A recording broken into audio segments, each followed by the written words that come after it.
Kindly subscribe to our YouTube channel, see how to. Click on the subscribe button below and also click on the bell beside this. This will notify you once we drop a new video. Thank you.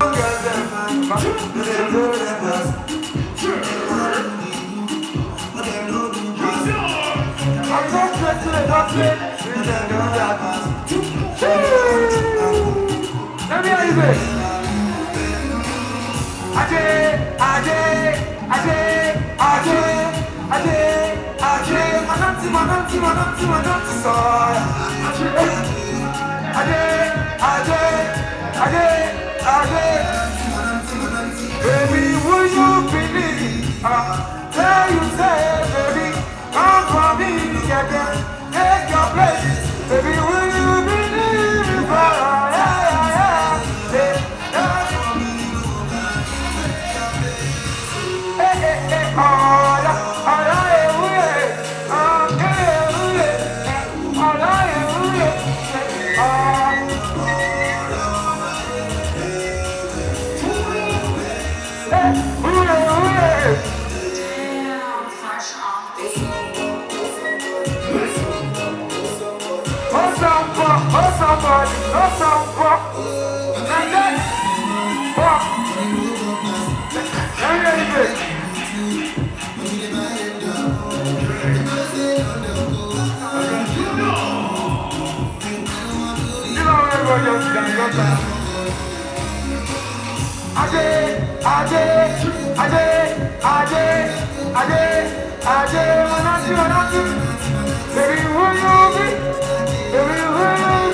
It's okay before you people hold yourself up. It's okay, bro.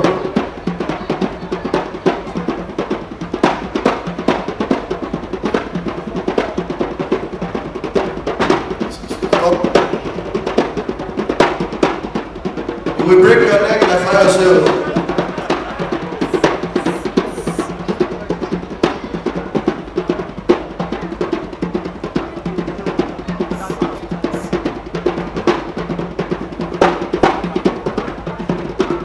What's wrong with your leg? Sorry.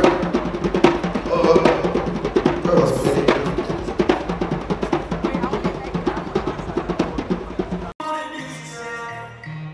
We making money this year. No matter what them do. No matter what them do. This year. Tell me your dream. I saw I see it. I saw I say it. I saw I see go. Tell you I saw I see it. I saw I say it. I saw I see go. Tell you one. My graduation this year. My promotion this year. And then you say this year. My freedom this year. Yes, I'm getting money this year. And then you say this year. See, I give my level. I can never live. I love go. I feel like to pay.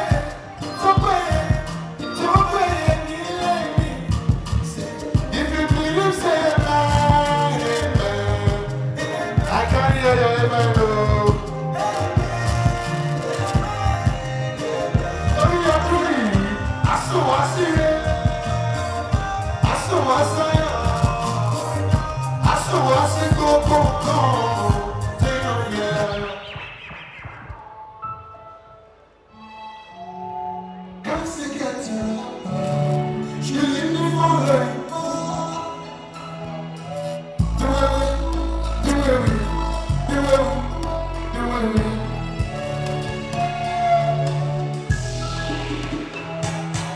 The way we act like we better going now.